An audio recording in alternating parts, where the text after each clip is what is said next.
Shalom sahabat yang dikasihi oleh Tuhan Yesus. Salam sehat, salam damai sejahtera bagi kita sekalian.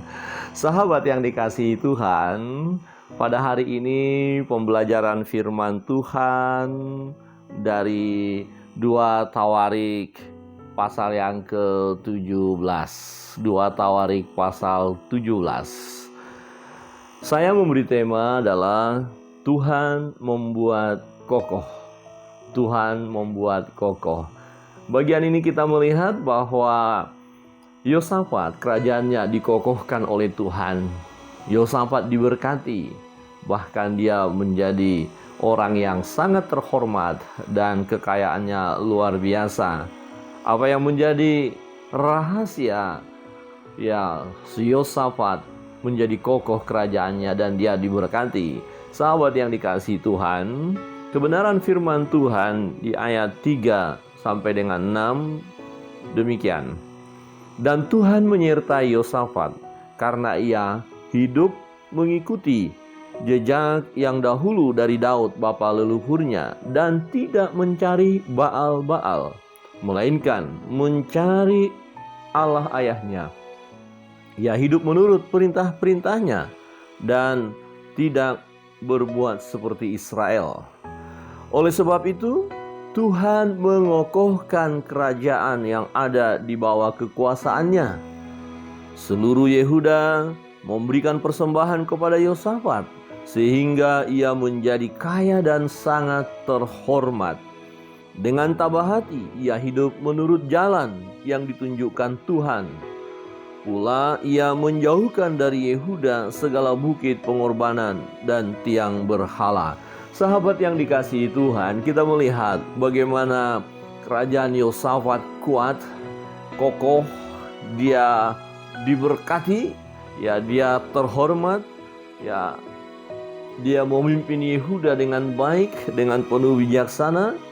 Dan apa rahasia sehingga kerajaan Yosafat kokoh, sehingga dia diberkati Tuhan? Yang pertama, sahabat yang dikasihi Tuhan, dia hidup sesuai dengan firman Allah. Dia hidup sesuai dengan perintah Tuhan.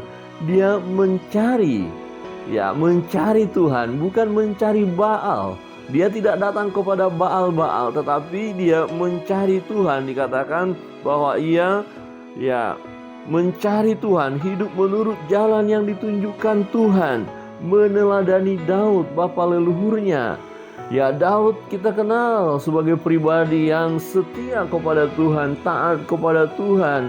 Dia melakukan kebenaran walaupun memang pernah Daud jatuh dalam dosa, tetapi dia bertobat, dia kembali datang kepada Tuhan sampai garis akhir hidupnya. Dia setia menyembah Allah. Sahabat yang dikasihi Tuhan, kita melihat Yosafat. Ya, dia juga melakukan perbuatan yang baik dan benar. Ya, dia mengikuti perintah-perintah Tuhan. Jika kita merenungkan bagian ini, sahabat yang dikasihi Tuhan, perlu kita meneladani juga orang-orang yang kita kenal, yang kita tahu bahwa mereka hidup benar di hadapan Tuhan. Mungkin itu adalah orang tua kita, mungkin itu kakek kita, mungkin itu bapak-bapak rohani kita, atau kakak-kakak rohani kita, atau hamba Tuhan yang melayani kita, pemimpin rohani kita. Mereka yang melakukan perbuatan yang benar, yang setia menyembah Allah, memuliakan Tuhan dalam hidupnya, perlu kita teladani. Sahabat yang dikasihi Tuhan, Yosafat melakukan perintah Tuhan, hidup benar di hadapan Tuhan. Dan yang kedua, sahabat yang dikasihi Tuhan, Yosafat menolak penyembahan berhala. Dia tidak berkompromi dengan dosa, tidak datang kepada Baal. Bahkan dikatakan bukit-bukit pengorbanan dan tiang berhala dijauhkan dari umat Yehuda. Tiang-tiang berhala dijauhkan. Jadi dia begitu menjaga kehidupan benar di hadapan Tuhan. Peluang-peluang untuk jatuh dalam penyembahan berhala dia tiadakan, dia singkirkan, dia jauhkan. Dikatakan ia menjauhkan dari Yehuda segala bukit pengorbanan dan tiang berhala. Ini harus kita waspadai dalam perjalanan hidup kita. Seringkali kita juga melihat ada orang-orang yang menyebut dirinya sebagai orang percaya mengikut jalan Tuhan, tetapi dia masih tergoda dengan penyembahan berhala. Dia masih terikat dengan penyembahan kepada roh-roh nenek moyang.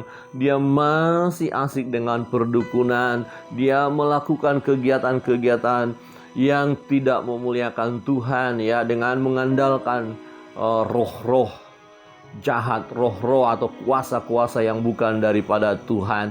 Ini namanya sinkritisme. Satu sisi menyembah Allah, di sisi lain menyembah berhala. Sahabat yang dikasihi Tuhan, itu tidak boleh terjadi dalam hidup kita. Jika kita menyembah Allah, singkirkan segala bentuk penyembahan berhala, apapun itu, apapun bentuknya, jenisnya, cara-cara yang kita lakukan. Mungkin selama ini kita terlibat dalam penyembahan berhala, kita harus singkirkan, jauhkan. Sahabat yang dikasihi Tuhan, dalam perjalanan hidup ini kita harus mengikut jalan Tuhan, sungguh-sungguh hidup benar. Ada firman Allah, ada kitab suci, ada Alkitab yang bisa kita pelajari, kita baca. Kita mau dengar suara Tuhan dan mengikutinya, dan kita tolak, singkirkan segala penyembahan berhala. Maka perjalanan hidup kita akan kokoh, kuat menghadapi segala tantangan yang ada. Bahkan kita akan diberkati dengan berkat-berkat yang berkelimpahan, supaya kita dapat menjadi berkat juga bagi orang lain. Kiranya Tuhan Yesus memberkati kita sekalian. Shalom.